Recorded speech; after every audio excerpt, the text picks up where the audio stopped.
এমনই এক অদ্ভুত ঘটনা ঘটেছিল ২রা জুলাই ১৯৫৫। বিমানের ৫৭ জন যাত্রী ফ্লোরিডার প্রাকৃতিক দৃশ্য উপভোগ করার প্রহর গুনছিলেন। কোনো ঝামেলা ছাড়াই বিমানটি আকাশে উড়ল। ৩ ঘন্টা পরে অবতরণ করার কথা। তবে নির্দিষ্ট সময় পর বেশ কিছুটা সময় পেরিয়ে গেলেও এটির কোনো দেখা পাওয়া যাচ্ছিল না। মায়ামির কন্ট্রোল রাডার বিমানটির কোনো চিহ্ন খুঁজে পাচ্ছিল না। নিউ ইয়র্কে যোগাযোগ করার পর জানা যায় যে বিমানটি আকাশপথে হারিয়ে গেছে। পাইলটের সাথে যোগাযোগ করার চেষ্টা করেও সফল হওয়া যায়নি। উদ্ধারকারী দল অভিযানে নামলো। কিছুতেই তারা ভেবে পাচ্ছিল না কিভাবে ৫৭ জন যাত্রী একেবারে হাওয়ায় মিলিয়ে গেল।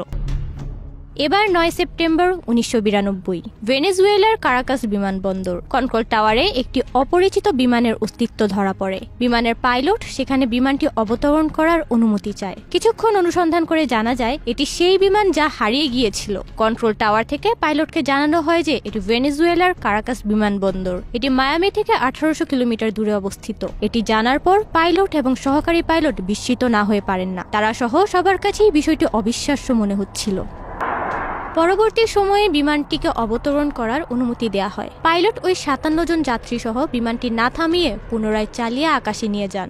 ধীরে ধীরে বিমানটি রাডারের সীমানার বাইরে চলে যায়। এরপর বিমানটি কোথায় গিয়েছে তা আর জানা সম্ভব হয়নি। এমনকি আর কখনো দেখাও যায়নি বিমানটিকে।